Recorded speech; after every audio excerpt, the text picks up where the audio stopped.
Hello, welcome back to another Rissa Chat. So I'm so sorry I've neglected you a little bit. I've been on my other channel doing vlogs, and on there I've been going through some like general life crap, and in my head I was like, well, I'm not doing my makeup, so there's no point in going on Rissa Chats, which is an absolute load of rubbish. I can just come on here and talk to you. I don't have to be doing my makeup. Today I am, but yeah, I don't have to be. So what I'm going to do is from now on, I'm just going to come on and have a chat with you, whether regardless or not I'm doing my makeup. But it'll probably will be doing my makeup because I'll be doing it on a Friday. So every Friday you'll have a new video. Today, I want to talk to you about something that happened to me years and years ago. And honestly, I know some of you are going to go, oh, all right, like how much had you drank, or you know what I mean, that sort of thing. But this happened to me and no one can take it away from me. I was talking to my husband about it quite a while ago and explaining it to him.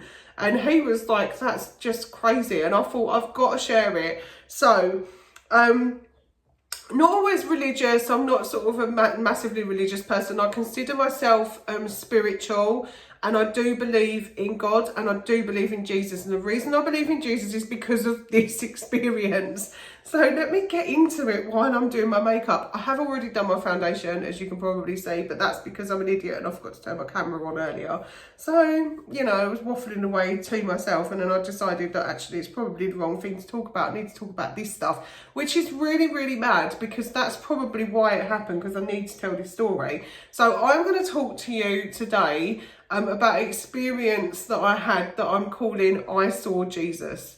So this actually happened to me. It is absolutely crazy, and I am going to give you an example of what I saw as well. Okay, so the kids, let me give you a bit of background on this. The kids were really, really little. They were, I think one was 3 and the other one was just born, so she was really little. And at the time I was in a relationship with someone who I loved very, very much, and that person was dealing with addiction. So I was going through a hard time. I was working all day long. It seemed I wasn't actually working for 12 hours, but I was gone for 12 hours because I had to take the kids out because he wasn't looking after them while I worked, obviously not. So I had to take the kids out. One had to go to childminder, the other one was going to nursery, and I had to leave at 7 in the morning, and you know, I wasn't getting back till 7 at night because I'd had to do the same journey on the way back, and I don't drive. So I'd had all this sort of stuff going on, and it got to, I think it was maybe a Friday or something, and I'd just gone back at that point. I'd gone back part-time, not full-time, because I didn't want to go back full-time straight away because my baby was still really little and I wanted to still see her. So this is what happened. My other half had basically been up drinking again all night, and he was in bed, and I had already taken my 3-year-old to nursery, and I was going round to pick her up, and I felt just hopeless. I was like, I am stuck in this situation. I don't know how I'm going to get out of it. I feel completely hopeless. Maybe I'm not right for the kids. It went through my head on the way back where I was like, what do I do for the best? Do I send the kids to live with my sister or something like that? I was just in a really hopeless place. And I remember my 3-year-old daughter was holding on to the pram thing, and she was talking to me. I can see this photographically as I'm telling you. It was absolutely mad. So it was a bright summer's day, not unlike today. It's very bright outside today. And what happened was, we lived in a cul-de-sac. So we lived in like a dead end sort of bit that had a car park in the middle, and we had houses. They looked like houses, but they were actually flats. So there was one at the bottom and one at the top. And I lived in the corner of this cul-de-sac, and my front door went round the corner. So I had to go round the corner, and there was like 3 steps to go up to my front door.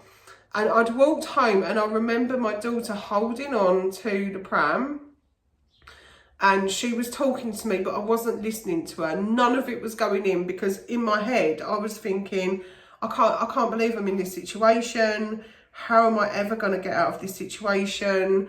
Like, it's not, you know, it's not right for the kids. It's not right for me. It's draining me financially because, you know, he wasn't working. His addiction was just really taking control of him. He'd been in rehab a couple of times and that had actually failed, and you know, and my love for him wasn't helping him. I wasn't able to help him with love, and he'd been through the most awful experience, and I think that's what sort of caused him and threw him over the edge. So this is no disrespect to him. You know, I still wish him all the best to this day, but it was a very difficult situation and it wasn't the right one for my children to be in. So I was trying to make that decision to like get rid of him. Actually, it wasn't even a decision that needed making. Like, it just weren't working. So we didn't really need to make the decision. But I was in that situation where I was like, I still wish I could help him. And I couldn't, because you can't help someone that doesn't want to help themselves. Maybe another video, that one, right? But so that was going on, and I was just having this awful time, and I was walking home and I was thinking, gosh, I've got to go back. I need to be on my own with the kids.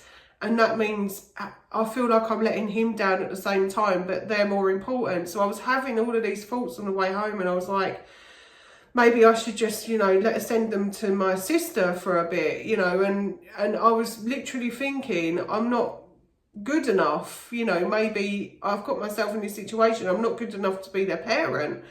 And I was in this horrible situation where I was thinking these thoughts that are really dark, because I didn't want to do that. I didn't want the kids to go live with somebody else. I wanted them to stay with me. I missed them, you know, if they went to my mum's for the weekend or something, I just missed them, you know, they're my kids. And so I was going through that, and as I got round the corner to the cul-de-sac where I lived, I'm now facing the flat. So my flat went round a corner, as I said, so there was steps there and a front door, and there was like a little pathway that kind of went into the gate, into where the first flat is, the front door, and then it sort of went round to mine, you know, like a garden path around the outside of a house.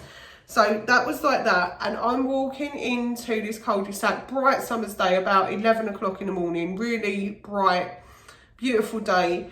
And I'm walking along oblivious to what my 3-year-old's chatting about, because she was just probably chatting about a nursery, and I was just sort of in my own zone thinking about all this other stuff. And as literally it was as I thought maybe I should send them to live with my sister or something, I had this person, I noticed the person was standing by the side, on the corner at the side of my path. So as you go in, he was standing there at the corner by my front door, and he was dressed in what I can only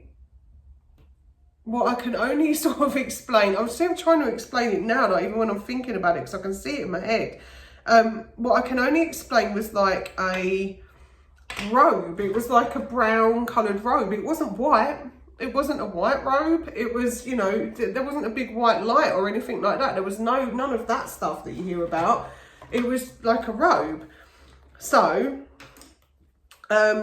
he's got this robe thing on, and it wasn't like all the way down to the ground, but it was maybe down past the knees, or like, you know, sort of calf length. And he didn't have long hair like you depict pictures of Jesus with long hair, and he wasn't pure white or anything like that. It was like, he was, you know, like a tanned colour, Middle Eastern, you know, like you'd expect him to look. So he was looking like he had darker skin, like tan skin. He had brown hair that was kind of scraggly. It wasn't really long. It was probably, I don't know, maybe shoulder length, sort of. It wasn't like really long like they depict pictures of him. He had a beard that wasn't really long either. It was just a beard. I remember the shoulders of this thing were not unlike this. It's quite funny. It was like a square like that, you know, like a square thing like this. So he's got that on and he's got his sandals on, and I can picture him like as if, you know, like you looking at me, I can picture it in my head, this thing. Anyway, it made me stop in my tracks. So I saw this guy and I looked at him straight into his eyes, and his eyes were piercing, but I can't tell you what colour they were. They were piercing. My eyes are quite piercing, like in real life, but these were not glowing, you know, not like a white light like you get in horror films or something, or like red. They were piercing eyes, like really beautiful colours, but I couldn't tell you what actual colour they were, whether they were brown or blue or green or what. I don't know. But I looked at him and he looked at me, and his eyes were piercing, and he smiled at me. He didn't say anything. He looked at me and he smiled, a really big beamy smile. It makes me upset, like thinking about it, because it was just such a lovely experience when I was at such a low point. Yeah, so he looks at me and I look at him, and he walked round the corner to the steps at my place. And I remember I'd stopped, like in my tracks, as I said, I'd like completely stopped, and I was like, oh, that's weird, there's some strange guy at my door. And I hadn't at that point put two and two together. I just thought that there was some strange guy at my door. And I was like, oh, that's really strange. And you've got to bear in mind, my other half is still upstairs and he's asleep in bed. It's really weird. So I stopped in my tracks, and then I carry on walking. I was like, right, you know, and it was literally, it's not even that far. It was literally maybe 10, 12 metres away. Not that far at all. Like, we were really close together. And he walks round the corner to where my front door is, and I'm assuming he's now either on the steps or he's just by my front door, which now is out of my sight. So I was like, oh, that's weird. There's like a strange guy at my door. And I think I verbally said that, like, there's a strange guy at my door. And my daughter was talking. I was like, well, we'll go indoors now. And I got round the corner and he wasn't there. He'd gone. And I was like, I was a bit blown away, taken aback by it, because he was so solid and so real that I was like, what was that? You know, I just had a moment with it. Anyway, I've got my pram and everything, and we had like an inside downstairs like hallway. So I decided that I would, you know, get the kids in and we'd just go and get something for lunch and watch a bit of telly or something, you know, just do something. Anyway, I'm still baffled about this thing. I'm like, who was this guy? It was just so strange. And I get in my place, in my flat, which I'd been having a horrible time in, literally this place, because I'd been going through such a difficult time in there. It just felt so suppressive all the time, and it was difficult to sort of be there. It almost at one point, it stopped feeling like home. And I thought, you know, for that place, it was one of the things that, like, I was like, I just do not want to be here most of the time. You know, I constantly was like, I don't want to be here.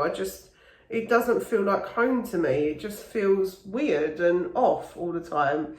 Anyway, that day, as I was saying, the guy's disappeared now. I'm like on my doorstep all baffled, and this happened all really quickly. I'm just explaining it in the slow way because I want to give you all the details.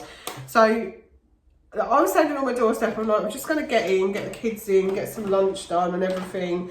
And I've got to go back into my suppressive old flat that had just been like so horrible for such a long time. And I walk in and there is this feeling, I can't even explain this to you either because it was so amazing, such an amazing feeling. There was a feeling of pure peace, zing, like peace, complete peace in my flat. Something felt different in there. Peace, just pure peace. And all of the negative thoughts had gone out of my head by now. As soon as I saw him and he smiled at me, all of the thoughts that I was having about, you know, I can't look after these kids while I'm in this situation and all of that, that all went. It just disappeared. It went, just disappeared, vanished. And I was like, okay, I think I've just seen Jesus. Anyway, I thought nothing of it for a little bit. I just went with this feeling of peace. I suddenly felt really peaceful inside, which meant I felt quite happy. I spent the rest of the day with the kids. A couple of days later, my other half left, and that was the end of that. Amicable, always been nice to me, always said what a great mum I was and everything else, but amicable, finished, right?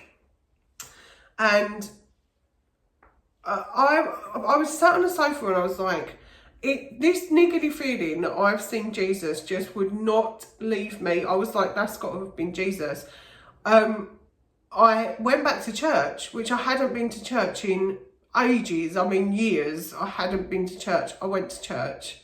I spoke to them about it and they were like, that's got to be so special for you. And I said, it really was. It's just pulled me out of this funk. And I was like, right, something, I don't know, all of this stuff kind of happened over this period of time, like over maybe a few days, a few weeks. But a few days after, I remember sitting there, the kids were in bed, it was in the evening, and I was like, I'm sure that this was Jesus. I'm sure of it. So I start scrolling the internet, like looking at depictions of Jesus. And none of them, I was going, this isn't right, that's not right, that doesn't look like him, this is not right, you know, like, you think of how many depictions of Jesus are on the internet, there's hundreds of thousands and thousands and thousands of them. And I was like, for sure, there's got to be like one that at least looks like him.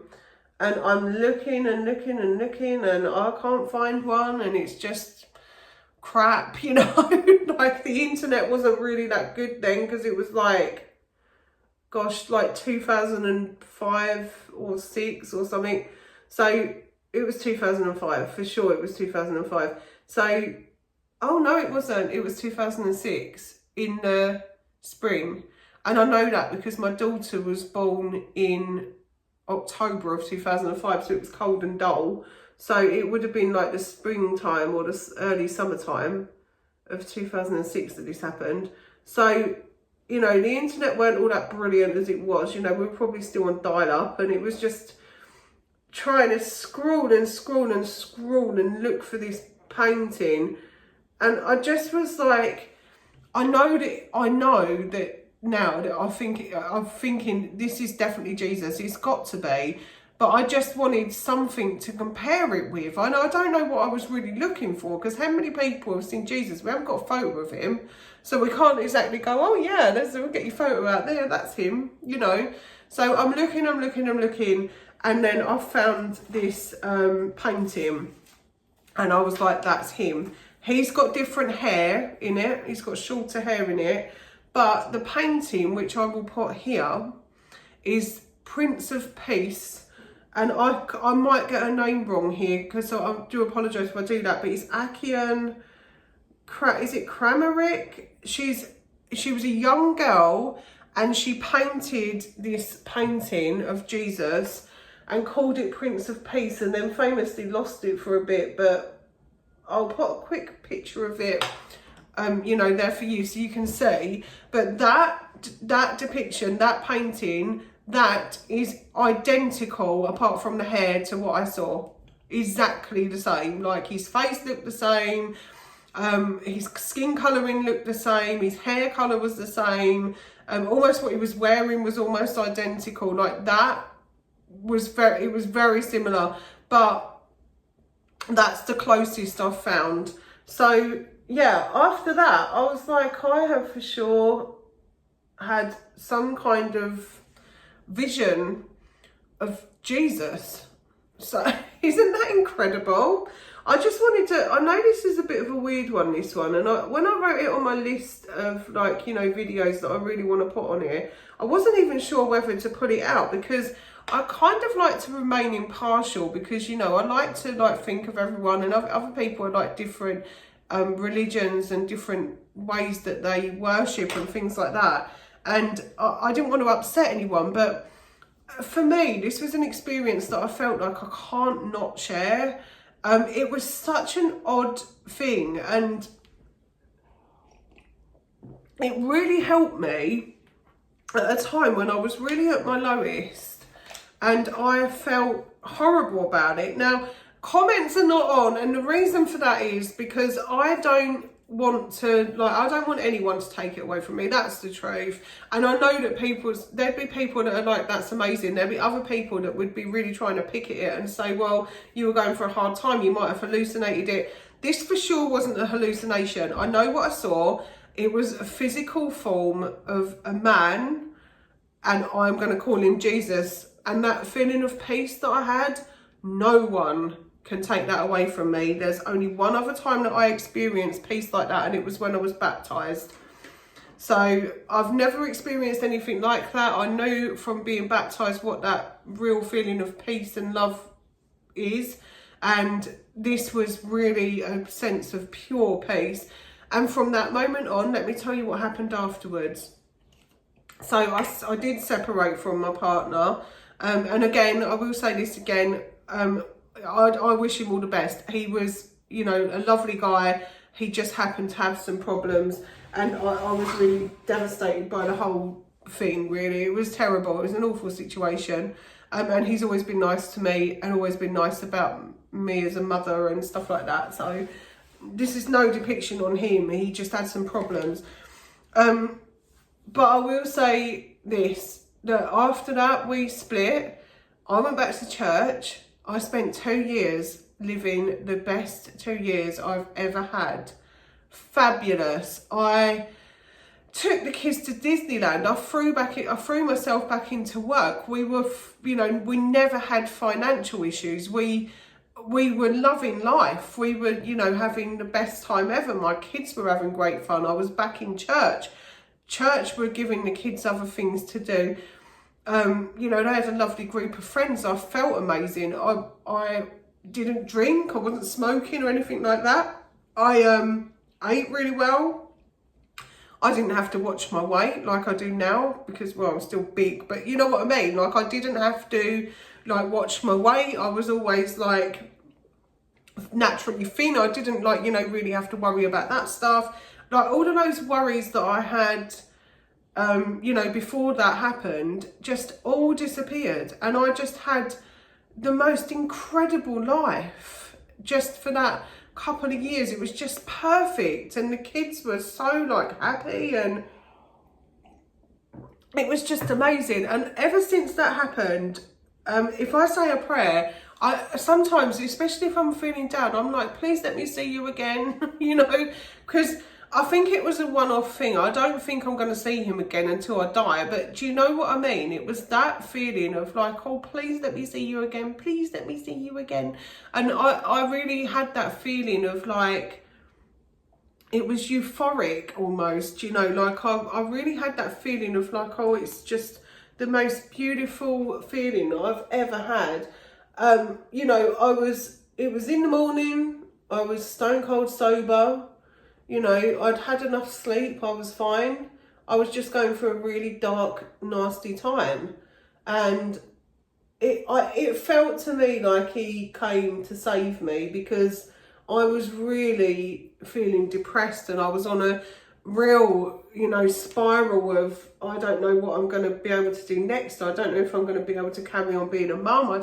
You know what I mean? It was that like real sort of spiraling feeling of like hopelessness, like nothing's ever going to be okay. And when that experience happened for me, it changed everything. It even changed like my outlook on so many levels and so many things, because, you know, I can't ever dispute what I saw.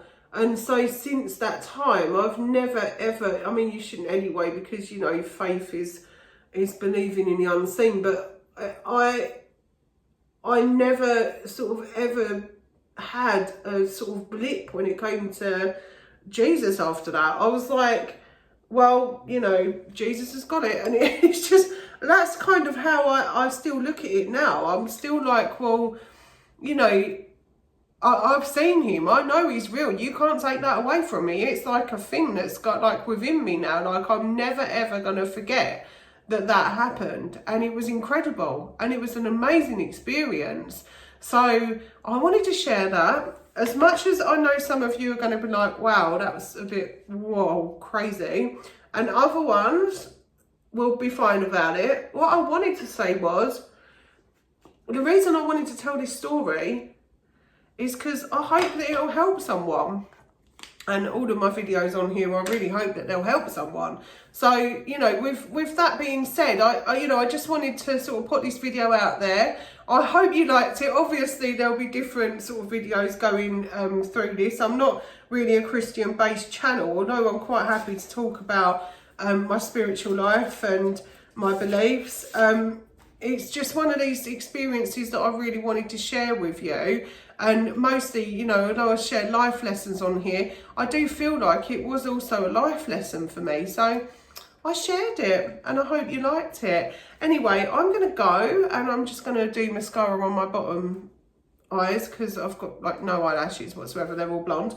And then I've got to go to the shop. So I'm going to be going now. Thank you so much for watching. I hope you liked this video. I hope it was interesting for you, to hear that experience that I had in my life.